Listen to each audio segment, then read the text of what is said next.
Welcome to Hair Loss with Melissa Anger. I am your host, Melissa. We are going to dive right into this episode. This is such a special episode for me. I recently got to interview my own personal doctor, Steven Harmon. He is a fantastic doctor. We have all seen him, everyone in my family, for over 6 years now. He has been such a tremendous resource when it comes to all of this research that I have done on hair loss. And I recently asked him if he would allow me to interview him on an episode of my podcast, and he agreed, and I am so excited about this. He is the doctor that diagnosed me with Hashimoto's and hypothyroidism more than 6 years ago, and he's always been so encouraging when it comes to me being my own advocate and doing homework and researching things, finding different ways that I can improve my own health.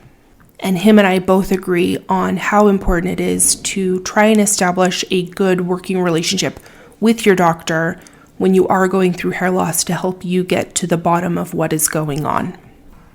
I am here with my doctor, Dr. Harmon. He is now at Rocky Vista Health Center. How long ago did you move down here? So moved down here in August. Okay. About 6 months ago. Okay. Have you liked it so far? Love it down here. That's awesome. We found you by chance. My oldest daughter we had just gone in for her 3-year checkup with the pediatrician, and it wasn't the best checkup. A couple of days later, she didn't feel good. And I thought, I don't want to drive all the way back to her office. So I had gotten our insurance card. I had called the number to make an appointment, and the person that was on there had just left. And they said, well, we have a new doctor that's here, and he can get you in this afternoon. Wow. So we came in to see you.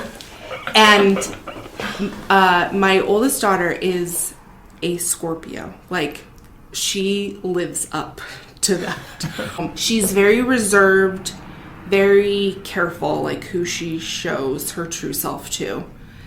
And she wasn't feeling good that day. And you sat her up on the table and you were looking in her ears and you made the chicken sound in one ear like you did today. And then you mooed in the other ear and she giggled.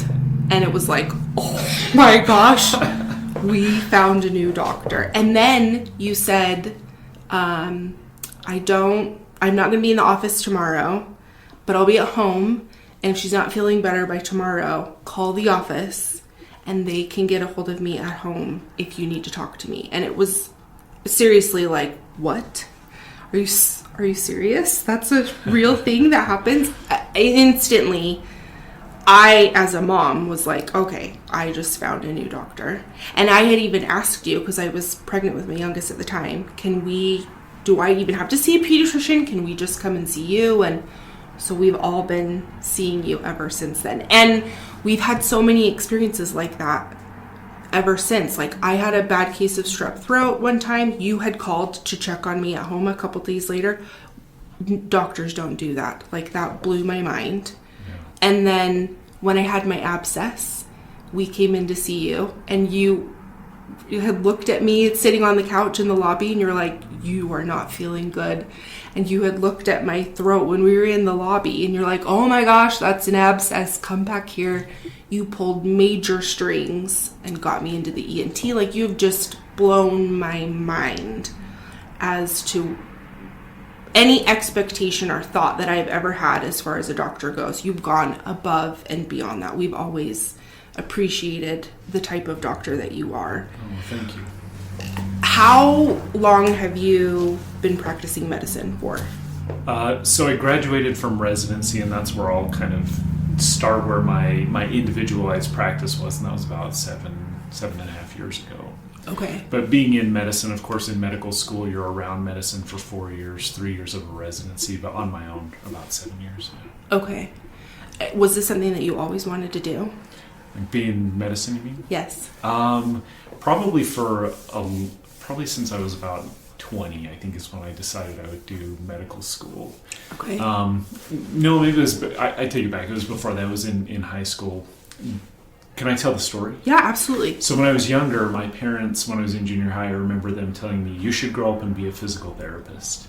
And I said, great, let's do that. I didn't even know what a physical therapist was. Even until after I graduated high school, I didn't really understand what one was. But one day my parents took me into the dermatologist, and he spent, a minute, 2 minutes with me, and then he was gone. And I was like, wait a minute, that guy I bet he makes more money than a physical therapist. I want to do what he's doing. And I wanted to have a Mercedes-Benz and wear polo clothes, and that's who I was going to be. And so I was like, I'm going to be a dermatologist. That's what I've got to do. So fast forward a few years, I went on a mission, a church proselyting mission, and I was down in Mexico one Friday night. And we were walking in this little small town, dirt streets, very poor. And I remember it was a Friday night, one of these magical Friday nights with the sun going down, that golden hour, and people were outside just having fun and like laughing and music. And it dawned on me, I had an epiphany that they were happy and they had nothing. Like, compared to American standards, they didn't even have paved roads. Yeah. And this epiphany went off, like, the money isn't going to make you happy. And so at that point I realized, like, oh, whoa, maybe I shouldn't be a dermatologist. Maybe that's what I'm chasing, the wrong thing. So thinking it through after that, I realized I love science. I want to help people. So medicine's probably still the right place to go. And so that kind of put me into the right trajectory in medicine. Okay. That's such a cool story. Which, isn't it amazing when you see people that live like that? There's a creator that I follow on TikTok that he is in Honduras and different countries, that they are the poorest I have ever seen them live. I mean, I cannot imagine.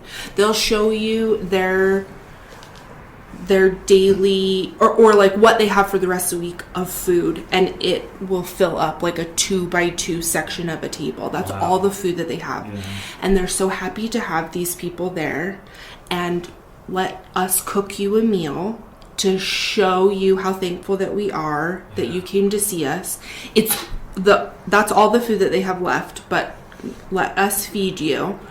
The beds that they sleep on, their floor in their home is dirt. I mean, they're paper thin walls. They are the most humble, thankful people you could ever meet in your life. They love life.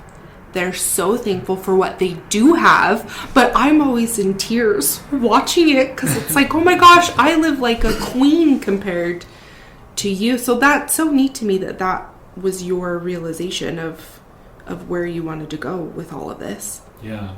And I think it's hard if you just have one experience in life, where if you were only to see prosperity, your gauge on what isn't enough and what is enough is very different than when you can see people that are really poor, and then that gives you a little bit better frame of reference. Oh, absolutely.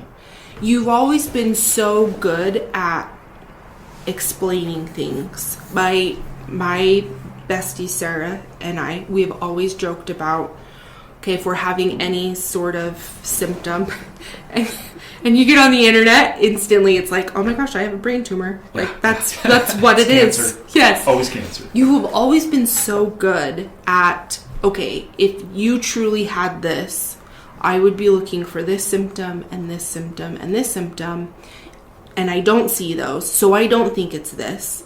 Let's go over the symptoms that you do have. I mean, you've always had such good analogies, and the way that you explain things has always calmed my inner hypochondriac. I've always said that. But do you feel like that is something that you learned from experiences, or do you feel like that's just part of you've always been like that? Yeah, good question. I love the analogies that I have, and I don't know if I can take credit for them. They just come to me when I'm speaking with patients oftentimes, where I'm trying to say, I need to give this person a little bit better, a different way to understand this that can put it into terms that they're familiar with. You're so relatable. Yeah, it's hard to, I mean, there's a real discrepancy between talking to another physician and talking to a patient, because the knowledge base is so different, and the way you process the information is really complex on the one hand and very simple on the other hand. And so I think that analogies are incredible ways for people to not only remember what you talked about, but then to apply them and to get that perspective that they need. So they come to me most of the time when I'm just trying to explain it. I think of it as like almost more of a gift that they just come to me and it helps Absolutely. patients. Yeah. Because it really is amazing when you have put certain things into perspective, just that calming effect that it has when you relate it to something so simple. And then it, you know, my experience at different times has been like, oh, okay, let me take a few steps back. Let me calm down a bit. Yeah, good. And that's what it should do. It should be able to allow you to say, well, this is similar to this other experience, and I'm not worried about it. So why am I worried about this one? How is it somehow different? And in reality, they're probably very similar. We just didn't realize how similar they are because we didn't associate them with each other or put them in the same problem. Yeah. And I mean, obviously, building relationships like this with your patients is important. Is this something that they really go over, like when you were in medical school? Do they go over that, or is this just something that you have always wanted to do with your own practice? Yeah, good question. I don't think it's... I think that in medicine, they're constantly teaching us to try to talk to the patient on their level. Mm-hmm. Especially, they tell us always, avoid jargon. So for me to say, it looks like you have a hypertensive disorder, you may say you have elevated blood pressure. Mm-hmm. You try to use words that are more common for people to understand. But I think that what I see is I don't have my own objectives oftentimes other than trying to take good care of people. Mm-hmm. So whatever people respond to, that's the place that I want to try to travel in. And for better or for worse, people remember these analogies pretty well. And they don't forget them. So I think that's the best way to teach them. Because if you're going to remember it, it makes me a little bit kooky, that's fine. But I want you to remember it so you take better care of your health. Yeah, absolutely. It has been interesting doing consultations with people about their hair loss and listening to their experience with their own doctor or a new doctor that they have been referred to. And Tyler at one point was like, you know, are you ever going to open up to where you do more consultations? And honestly, I don't think that I could emotionally, because so often as people are sharing their personal experience, they are brushed off or are not taken seriously by their doctor. They feel that their doctor was in and out of the appointment. They didn't spend quality time. They don't feel heard. And it's upsetting. Like, to have people say they saw a new dermatologist and the dermatologist said, you're aging. This is something that you're just going to have to get used to, that you're going to lose your hair as you age. That's just part of it. And that was the gist of their appointment. Mm-hmm.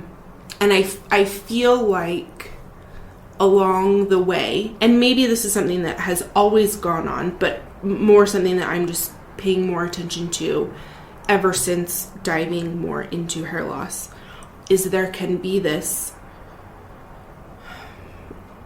I wouldn't necessarily say a miscommunication. It's almost like they're talking past one another in an appointment. Like maybe a patient isn't clear enough, but at the same time, I don't want to say that a patient isn't clear enough, because most of the time when people go into their doctor talking about hair loss, it's despair. Like it's gotten so bad that they've reached that point where, okay, I'm actually going to make an appointment. I'm going to go talk to my doctor. And this is like the last resort. I need help. I'm coming to you. They don't like doctors. They don't want to be there in the first place. Yeah. So I don't want to say that they're miscommunicating, because I wouldn't ever want to make somebody feel like, well, you're not doing a good enough job explaining yourself. But at the same time, I feel like maybe doctors aren't hearing the distress or how they've hit rock bottom or how hard this is on them. And it seems like something is being missed between a patient talking about their experience and how their doctor is receiving it. And I am completely aware that this is strictly doctor by doctor. This is not something just across the board that happens. with everybody. But how would you say this could best be avoided? Like, do you have any tips that you could give people as they're going into their doctor to really explain themselves in a way that maybe they're taken a little bit more seriously, or they feel like they're being heard by their doctor? Yeah, I think that's interesting. I think there's a couple of different things, different ways to look at that. I think that the more direct a patient is, oftentimes that's even better for a physician. So I had somebody recently that came in and they were kind of hemming and hawing and like, I don't quite know how to do this. There's something that I want, but I don't, how do I do it? And they just couldn't find the words to say what it was. Mm-hmm. And I think they were trying to tell me, I need to tell you a diagnosis so that I can justify the thing that I want. Mm-hmm. And at the end they were like, I'm just worried about like this lab. And I'm like, oh, great. Good. Now I know what you want. Let me ask you the questions and see if that's a valid lab to do. And so if a patient would communicate very directly sometimes, not in a rude way, but just very directly and say, hey, I saw on TikTok that I need to check this lab. This is why I'm here. Mm-hmm. Instead of trying to maybe like say, I need to validate that I can ask this question. I don't think patients need to feel like they have to validate it. The physician, when they get the information from the patient, then they start running through these different algorithms and thought processes to try to come up with a solution. So I think one thing a patient can do is to say, I need to be very direct in what I want. Mm-hmm. And if you can do that in a kind way, not a mean direct way, or a rude direct way, then I think that's very helpful. The other one to realize is physicians are busy, and in some places there's a real shortage, and so seeing a lot of patients not only is financially beneficial, but it's also a benefit to the community. Because let's say a neurologist is a 3-month wait, mm-hmm. but they spend an hour and a half with every patient. Well, if they would spend 30 minutes with every patient, then it's a 1-month wait, because you're doing things 3 times as fast. So sometimes patients have a lot of emotional buildup behind things, and especially for things like hair loss. This is very disturbing, especially female patients. Physicians, oftentimes, that is a lot of weight for them, mm-hmm. A heavy thing for them to listen to the stories and to become emotionally involved. And so sometimes we just don't want to do that. Right. Because we're spent, and it costs so much more to do that. And then the other part of it is time. Time is a currency that you cannot make more of. And so the better you can spend your time, the more you can do with it. So I think that the expectation that a dermatologist is going to listen and to really have a lot of compassion, I don't know if I would expect that if I went to a dermatologist. Okay. I would expect to say, here's my problem.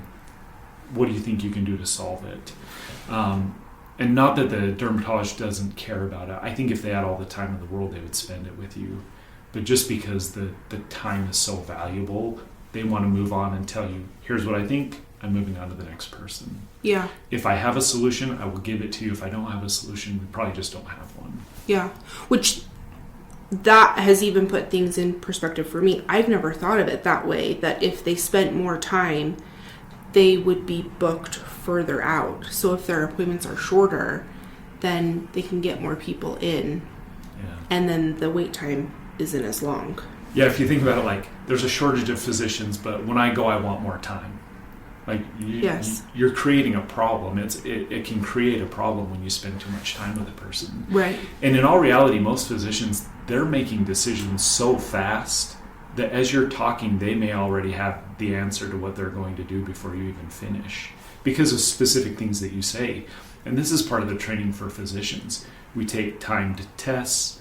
When we go to medical school, they give us huge amounts of information that we have to distill down into important things and then take a test on it that's timed. Mm-hmm. So we're all about trying to work through things very quickly and make quick decisions. And so it's very natural for us to want to come to the conclusion and come up with a decision. The other thing about medicine that I think is interesting is it is an art. And we say this, it's an art. But I don't know if we really think how artsy it is. When I paint a picture, I paint whatever I want, and then I try to sell it. Mm-hmm. If nobody buys my picture, I stop selling it.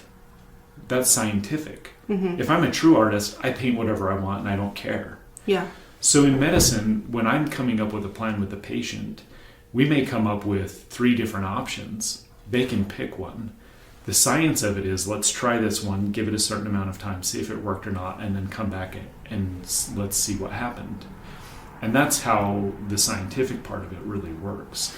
So for a dermatologist, if they have something and they're like, well, let's just throw this at it, or let's just check these labs, they're going to make that decision very quickly.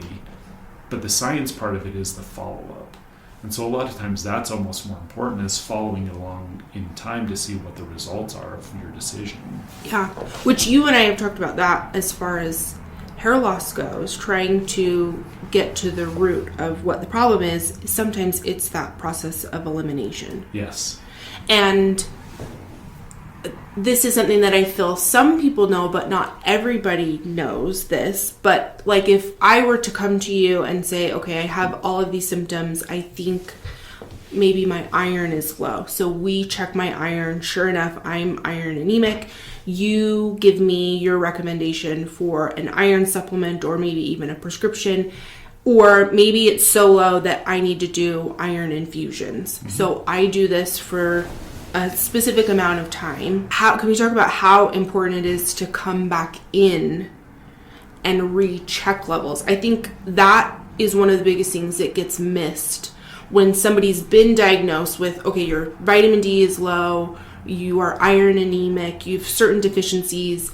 This is my recommendation as far as a supplement goes. Take this for 30 days, 60 days. There are so many people that are never told to come back in and check to see if these levels went up. Yeah. So yeah, very important. And that's the scientific part of it. And that's where medicine is a science, is that we make decisions based on something we've changed, a variable we've changed. So we increase the iron, we should always follow up and recheck it. And sometimes it's the physician forgets, or the provider forgets to say, hey, come back in, I want to check it in this specific time. Sometimes for patients, it gets lost in translation. I may tell my medical assistant to call a patient and give them the results and then to follow up in this amount of time. And sometimes as patients, we forget. The statistic is, if I tell you 10 things, you may only remember 3 or 4 of them, or 2 of them. So it's easy to forget some of these things as well. So I think that a patient that says, hey, you didn't recheck my iron, I'm always very grateful for this. And I say, yeah, I don't know why that is, but you're 100% right. Let's check it. So whenever you make a change, vitamin D, iron, thyroid, whatever it is, you always need to check it to see if what you're doing is making a difference. Yeah. So far to say is, like, I've even had patients and they say, well, I don't think that medicine's working. And I say, great, go off of it. And then let's check it. Well, is that dangerous? No, it's not dangerous, or I wouldn't let you do it. But go off of it and then let's check it and see if it's made a difference or not. I don't know. Your body gets to tell us what the story is. Yeah. Well, and you've also talked about it in kind of the other direction too, of if you start taking a supplement and you don't see a difference, or you're taking a medication and you don't see a difference, then don't take it.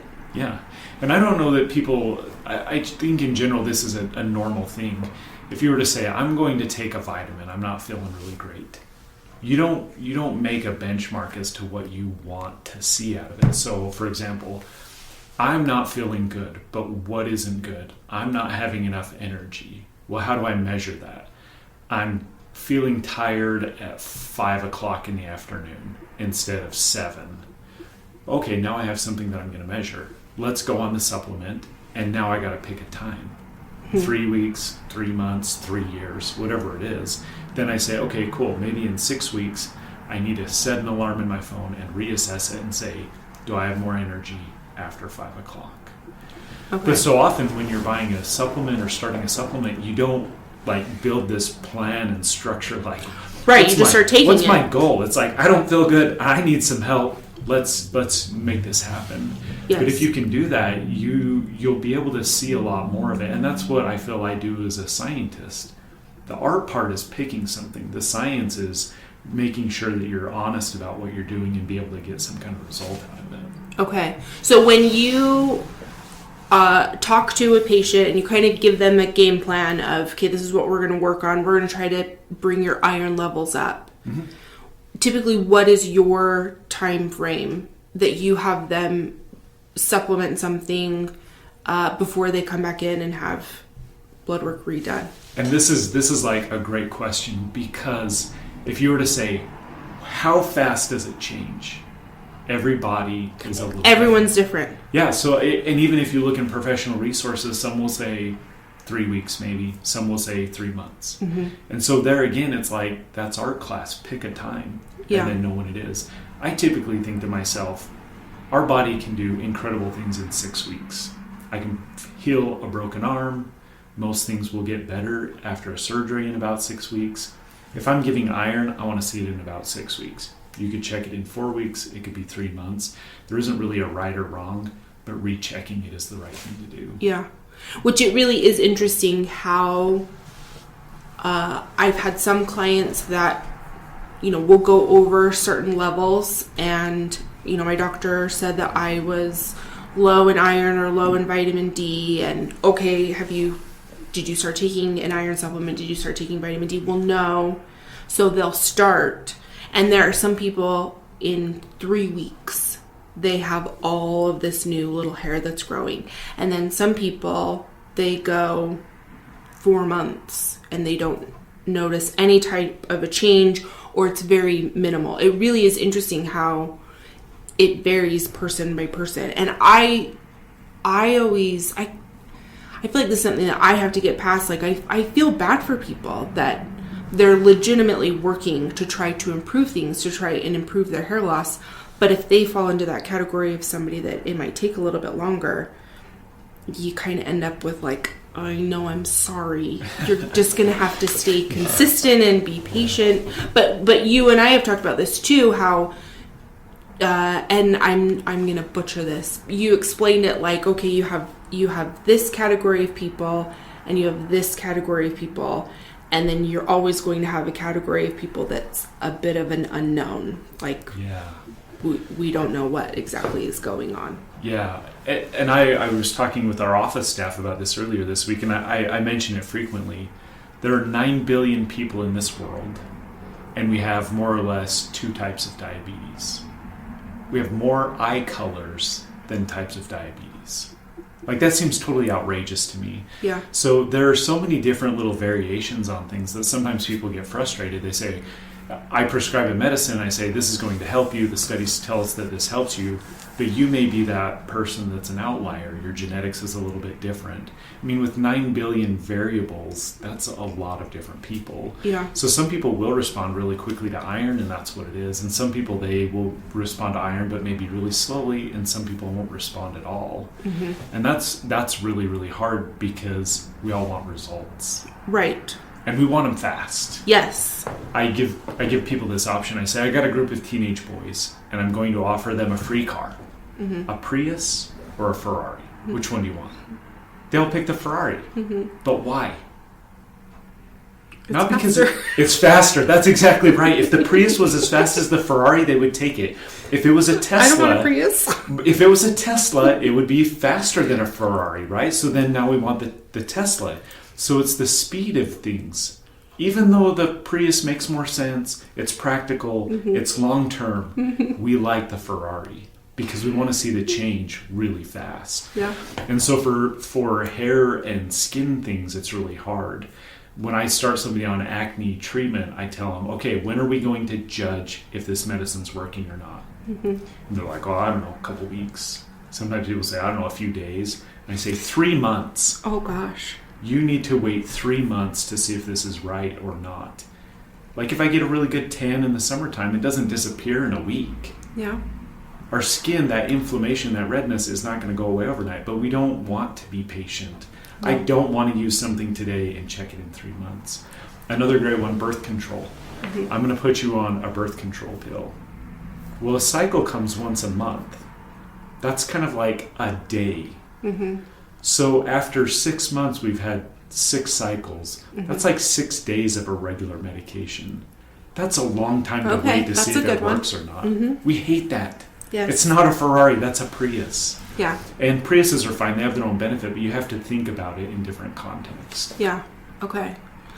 So when a patient goes into their doctor and they say, my hair is falling out, I'm losing my hair, I personally feel like there's a right way to go about this, which it's interesting that you said, I was kind of laughing when you were saying earlier that, you know, if you do this in the nicest way possible. I'm the opposite. Like, if I'm explaining to you something that's going on and you're not hearing me, maybe I need to be a little bit more assertive. Yeah. Maybe I need to have a little bit more of an attitude, and then maybe you'll hear me. And this is something that I've even said, like, tell your doctor to chart. That you asked them to do specific blood work and they said no, so I want you to chart this. Now, looking at this from the standpoint of a doctor, I feel like maybe some of them would take that as like, excuse me? Yeah. Like, wow, you're stepping on my toes. Okay, I got something I can chart. Power differential. Yeah. Exactly. Yeah.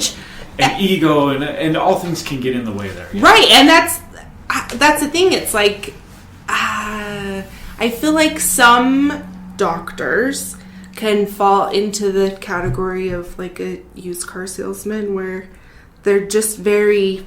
My previous doctor that I have talked about in other episodes, he to me kind of fell into this category of, well, I'm the doctor. I've been practicing medicine for this long, so this is what we're doing because you're not the doctor. I'm the doctor. Yeah. Where for me it was like, well, I'm going to need you to calm down because this is my body, and I don't necessarily feel comfortable with that. Or I'm telling you that this is how my body is feeling, and you're completely disregarding that, or that's how I felt, and you're just saying, well, okay, that's me, but I'm the doctor, so we're going to go with the plan that I say. So when someone goes in and they're at that point of just distress, they've reached rock bottom, they don't know what to do, they have lost interest in hanging out with family and friends and just going out and being present in their daily life because their self-confidence is shot. That, I mean, there have been studies that have shown that a woman's hair is 50% of her self-esteem. And the amount, especially in the last 3 years, the amount of women that are losing hair just from COVID, like the percentage of hair that has been lost from COVID, it's devastating. So when someone comes to their doctor for that appointment of, okay, I finally did this, I made an appointment with my doctor, what are some tips that you can give to better explain what is going on? I mean, do you feel it's more about how they're talking to their doctor? Do you feel like they need to kind of journal symptoms or what's been going on before going in? Yeah, good question. I think some of the best things that you can do is always objective data. So objective means I'm measuring it. Subjective means it's the way I feel about it. Mm-hmm. So I may say, I feel like my hair is thinning. Mm-hmm. Or you may say, my hair is thinner. My ponytail is smaller. And sorry, not to interrupt you, but just real quick. I feel like so many people, when they come to that conclusion, it's like this internal argument of, I swear my hair is thinner, like in this area on my head right here. But is it really? Am I going crazy? Have I really lost hair? Does my ponytail feel smaller?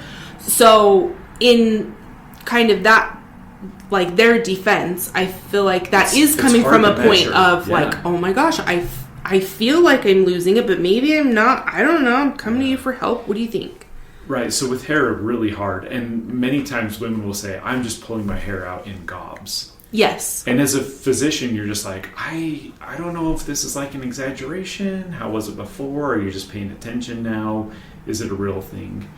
So I've had people say, I used to be able to put elastic in my hair 2 reps, 3 reps, and now I'm doing 4 or 5 reps. And I'm like, good. That's not something you're making up. That's a measurable thing. Yes. The rest of it, it's really hard unless you were going to say, like, I'm going to catch how much hair comes out each shower, and then I'll measure it, or I'll, like, which some people take do a picture of the stacks. Yeah, great. Like, put it in a bag. Let me bring it to you. And if you're going to do that over time, I'm going to take a lot of stock in that. You went through the time to not just try to convince me with your emotions. You're trying to convince me with, like, some data that you see is there. So I think that on the one hand, we want to be as objective as possible because humans are very emotional. I mean, placebo works in 30% of people. You give somebody a sugar pill for a lot of things and they will work. And there's interesting studies about that. I won't get into it. But I think the other thing too is in medicine, sometimes we don't know. So I'm going to give you my spider analogy. You've heard it before. I ask patients, I say, how many...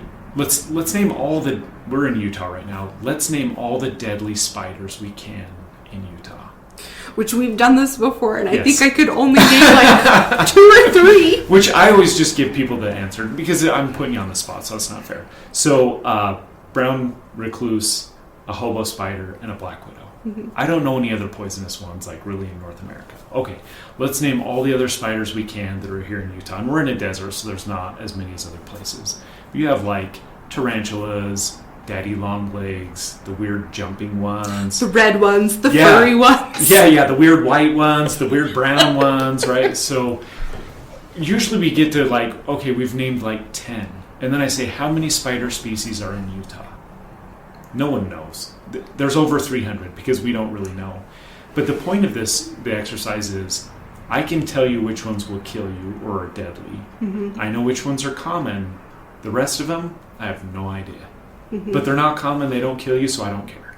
Yeah. And that's how medicine is. And it's not that medicine doesn't care about it, but they're not dangerous enough, or they're not common enough. We can't see the pattern enough to actually classify them.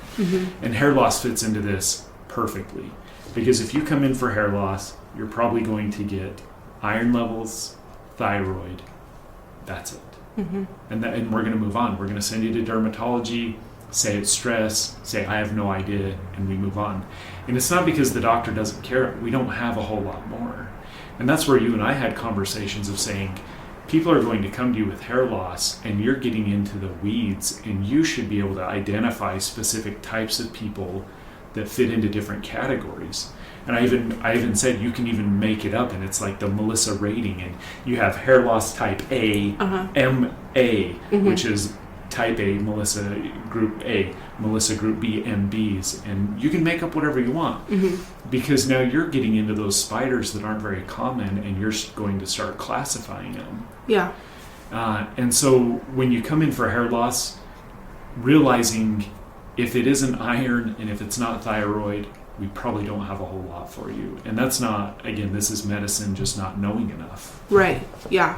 Which it really is interesting how now, just based on a certain area of the head where someone says they feel that area is thinner, I can narrow it down to a few specific reasons based on the area of their head.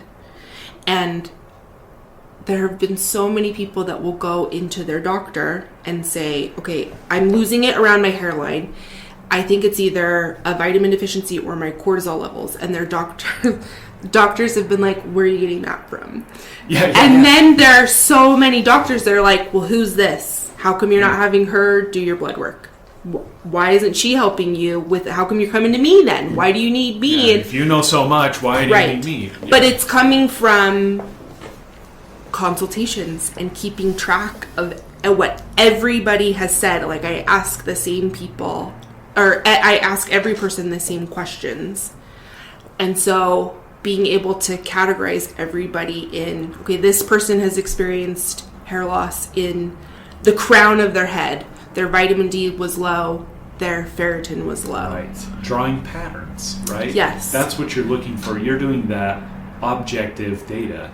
And the objective data may contain some subjective things, but you're trying to find these patterns. Yes. And then you're going to classify them, and then you're going to do something about it. This is great. You're taking an art and you're doing it scientifically.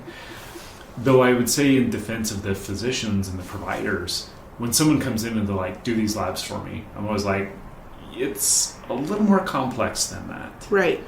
And for me, I'm relieved if somebody knows more than I do, because I don't know that much about hair loss. So if I can find somebody that's a good resource that can help people, this is great. Yeah. And maybe the number of people that person treats to have success is 1 in 5. That's better than a lot of medications we have. And I don't think as providers, maybe we think about that. If you take a drug, you always wonder, I want to take this medicine, let's say it's a cholesterol pill or a blood pressure pill, and I want to prevent a heart attack. There's this statistic called number needed to treat. How many people do I need to treat before I prevent one heart attack or prevent a death from heart disease? So let's say I'm sending people to someone that's kind of maybe more holistic, they don't have formal training, but their number needed to treat to help people is like 1 in 15. That's a good number. That's helpful. That's helpful in the community. And maybe as providers, we don't think about it that way. But again, ordering the labs just off the cuff, that gets really dicey because the insurance company is now getting involved in it. Which, do you feel like that comes more from the insurance aspect of it? Because it's always been my understanding, like if I come to you and say, okay, I want you to look at these 3 things in my lab work, but I don't have anything to necessarily justify doing that, then my insurance company will be like, well, then there's no reason to run these labs, so we're not going to cover it. Right. So that's, for me, I feel like that gets a bit frustrating when you have people that come into an appointment that are saying, just run it. Like, I will pay for it. Just run it. I need to figure out all of these things. Because like we have talked, where it's this process of elimination, there are so many things, like the adrenals. I mean, really the whole endocrine system, how insulin production is in the body. Are you dealing with insulin resistance? Sex hormones, the adrenals, the thyroid, and even like, which, I mean, this is part of the adrenals, but like how the HPA axis is communicating, and I feel like you can get really technical, like for people that don't make enough of the hormone that the pituitary uses to communicate with the adrenal glands. So they have a lot of that. They have a lot of that hormone built up, but it's not converted into cortisol. I mean, these are very specific things that you have to have done in blood work. Yeah. So that kind of goes back to my whole, it's just this frustration that builds. If you go into the doctor and you say, okay, I want to have this done, and your doctor tells you no. I mean, I have a better understanding that it's not always the doctor, it's more the insurance company. But at the same time, if you have a patient that's saying, I am at my wit's end, I want to have everything done to figure this out, but I need you to give me the workup so that I can have the blood work done, but that doesn't happen, you still have people that are at this dead end when it comes to their hair loss. And I think another part of that frustration too is it's not an essential body part. I mean, we would live a healthy physical life without our hair. Cosmetic. We would be a wreck emotionally and mentally, but physically we would be okay. Yeah, from the insurance company standpoint, is it cosmetic or not cosmetic? Is it necessary or not? Yeah. And maybe that's not the right terms, but yeah, hair is not a critical thing for survival. Yes. Though it does affect quality of life, like you've pointed out before. So I think a couple of things, other thoughts on that. Physicians were not all trained in the same school, let alone the same decade. Right. And if you go back in time, physicians were trained to be the authority, and they knew what was the right thing to do and the wrong thing to do, and they would give recommendations, you would follow it. Kind of no questions asked. Well, I think even as a society, we question things a lot more. We have access to more information. We can be more choosy. We're not in like dire straits about things, so we have a lot of different options of how we can do things. So I think more recently trained physicians are more likely to come up with different plans. Absolutely. Than physicians where they used to be the authority. Yes. And and again, more than one way to do the right thing in medicine. For me, if somebody comes in and says, I want you to check my cortisol levels, and I say, you know what, we don't really have a reason. The insurance company's probably going to bulk. My job then isn't to tell you no. My job is to educate you on what your options are. Okay. So let's do this. We'll run it. The insurance is probably going to bulk. You'll have to pay for it out of pocket. Is that okay? Yeah, I'll do that. Then let's do something different. Let's just run it independently at a different facility that maybe charges less. Maybe one of these less expensive labs, because you're just going to pay for it anyways. Mm-hmm. You can get the result. And then you can take that and do what you will with it. But then I need to also educate that I don't know what to do with it, maybe. Mm-hmm. Okay. And people have asked me that. They go, well, I want to know what this is. And I tell them, I can run that lab. I don't know what to do with it. Yeah. Because I don't have enough background education or enough reference points from my training in medicine to know what to do with it. Right. Which I have always appreciated when it has come to my thyroid specifically because of my hypothyroidism and my Hashimoto's. How you have said, if at any point you feel like I'm not giving you what you need, I can refer you to an endocrinologist. Right.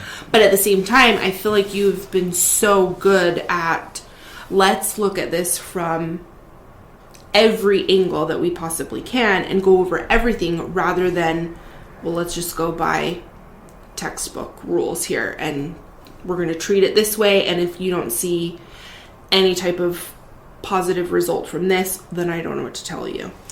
Yeah, and I think a lot of that is, again, 9 billion people on this planet. Everybody's a little bit different. The factory was a little different where everyone was made. We're all custom made humans.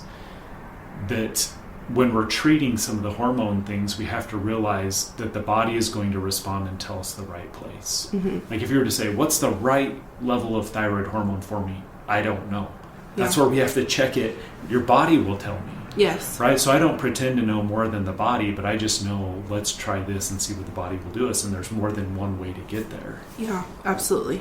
Which you have always been, I feel like you have always been very encouraging when it comes to looking into different things as well. Like we were talking about this before we started recording, how I was getting to a point of, I would lose my mind at home, like overstimulation, TV's on, kids are arguing, I'm trying to do dinner, I have other things that I need to get to, like laundry's piling up, and I would get to the point of, oh my gosh, I'm going to lose my mind here. And I wanted to be able to kind of calm myself down in those moments, but I had told you I don't want to do medication. I had seen my OB, he had recommended a medication. I would not have been able to function. I was so tired on that medication. And you said that's one that you don't normally prescribe to patients because it's something that you're married to. You'd rather have patients date their medication. And I said there's no way I'd be able to just function daily on this. So I didn't want to do it. I don't want to take medication. And you were very big on look up breathing techniques or different ways to meditate. Look on YouTube. Here's some books. Like here's other resources that you can look into to help calm you down. I feel like you've always been big on looking into other avenues rather than just let's write you a script. And I think maybe some of the credit for you too. You're very good at communicating directly what you want. Okay. So for me as a provider, it's really easy for me to give you what you want. If you go to a restaurant and someone says, well, what do you want? They're like, well, I don't know. Yeah. Well, here's the menu. What do you want? I don't know. Like it's really hard for the cook to make you something. But if you went in there and you're like, I don't know, but I am craving chicken today, or I am craving something with fish, you can at least like get in the right ballpark. Okay. Right? So then we can start helping you and saying, well, these are our fish ones. This one I think is really great. This one I don't like as much. This one's super spicy. Okay. Well, now you can start making a decision. When you say, I don't really want to take a medicine, this is awesome. Now my education for medicine just falls out the window. And I don't have to spend time on it. I can just focus on the time that we have on giving you other suggestions. So I think some of that inadvertently you're responsible for giving that type of care. Okay. When people approach this from hair loss specifically, when they are approaching this, and my whole goal in this, honestly, is to have people build a good working relationship with their doctor. I mean, there are some people that need to go on medicine for the time being. Like, there are some women that start dealing with hair loss because their progesterone is extremely low. Now, maybe this is coming from their cortisol always being spiked and it affecting their progesterone. But for the time being right now, your progesterone is so low, you need to be on progesterone. When somebody is approaching this from, okay, I'm going to take this medication that my doctor recommended, but I also know that I'm a vegetarian, and so there are certain vitamins that I won't get from my food alone because I don't eat those foods that are rich in vitamins and minerals. So I need to supplement correctly. When someone is on medication, I mean, we know that it's important to talk to your doctor before you start a supplement of any kind, but can you go into details as to why? I don't think everyone completely understands why that is important to go over things with their doctor. Yeah, great question. So, and I think some of that is the educational point you can get as a patient is vitamins can have side effects. Mm-hmm. One thing that I've learned being in medicine, the short time that I've been in it, is everything has a cost. Mm-hmm. You don't get anything for free. Mm-hmm. Medicine, mineral, vitamin, everything seems to have a cost with it. So even if you're taking a vitamin, there's a cost to it, and maybe some of that cost is the risk. And the risk may be you're going to take so much D vitamin, you'll get toxic. Mm-hmm. Some vitamins are stored in the fat, some of them you pee them out, so it doesn't really matter. Mm-hmm. A classic example was in the early 2000s, vitamin E, high levels of vitamin E was found to prevent prostate cancer. Men with high levels of vitamin E didn't have prostate cancer. So we started a study, and the study was, let's give men a bunch of vitamin E and see if it decreases risk of prostate cancer. When we started supplementing vitamin E, prostate cancer went up. Mm-hmm. Well, we've just shot ourselves in the foot. High levels of vitamin E was helpful, but when you supplement it, it wasn't helpful. And so having the discussion of saying, like, well, hey, these are the supplements I want to take. Can you tell me anything about them? One of the hard parts, though, is that the nutraceutical industry is so rapidly growing mm-hmm. that we don't have data on a lot of these things. Right. But it is always important to keep in mind that some of these things can have side effects and they can be dangerous. And so not all of them are. Most of them are relatively safe. But mm-hmm. having that conversation would be good. This even happens with my videos at times too. People will see a video and go, wait a minute, maybe this applies to me. Do I need to add this in too? And there are some people that are like, I had COVID. I'm experiencing hair loss from COVID. Tell me what I need to take. And it's not that simple. Yeah. You have to have blood work done. You have to check and see if certain levels are off. We need to know for sure if you even need to be taking an extra iron supplement. Right. How much are you getting in your daily diet? How much iron do you consume within a week? If you consume hardly any, then yeah, maybe you need to supplement, but we don't know what your iron levels are until you have blood work done. And again, kind of going over that, we want something fast. We want to see yes. results immediately. And so I feel like when people are going through that period of, okay, I'm doing all of this to try to improve my hair loss, I'm not seeing any type of an improvement, they see a video and go, oh, okay, I'm not taking this supplement, maybe I need to add this in. Yeah. If they want a quick answer, can you kind of put this into layman's terms for me, where really I think it is beneficial for people to maybe take a couple of hours out of your day once a week to go over everything that you're taking, medications that you're taking. Okay, let's do some homework on, does this medication affect any certain vitamin or mineral, or I'm just kind of doing a summary along with talking to their doctor about this kind of stuff to make sure, okay, I'm not taking anything that's going to interact with medications. I'm not going to take like turmeric and iron together at the same time, and so that's a chelator for iron, so my iron levels are going to go down, my absorption isn't going to be as great. just to kind of take that time to go through things and figure out what they should be taking, what they shouldn't. Yeah, and that's a really hard thing to do. It's almost like if you want to succeed at something, it's going to be hard and it's going to cost you time. Yeah. Always. Yes. So yeah, taking a minute and saying, okay, what is really my problem, and defining what is the problem, what do you really want to solve, and starting there. And then trying to stay organized and saying, okay, well, these are the things that I'm doing, these are things I think I maybe should do, these are the things that I have done, and then you try to methodically go through it. And the more methodical you are, you may not come up with a solution faster, but you're probably going to get to the solution eventually. Yeah. Kind of like that Prius. I'm still going to get across the country, but it's going to take me way longer than the Ferrari is going to take me. So you have a really good point there. Don't undervalue the amount of work that you can do for your own health. Absolutely. I tell people all the time, you have more control over what happens than I do. I cannot control your health as much as you can control it. And I don't say that to devalue medicine, but I tell it because it can empower you to realize there are so many things that you can do. Sometimes, though, you need direction. And that's probably one of the things that you do is you can provide that direction. They come and see me, I do thyroid iron, I have no idea, and I have no direction.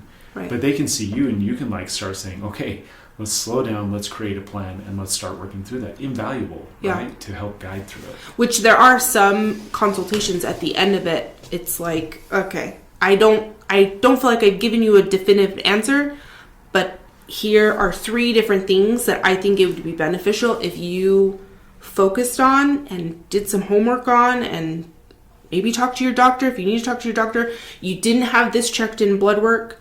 Before you start, adding in this supplement to your daily regimen, you have to have blood work done first and then see if you're deficient. You need to start taking something. But a lot of times it does lead to, okay, here's some things to look into, more of a direction to go in rather than that feeling of being in a dead end. So an analogy, this just came to thought.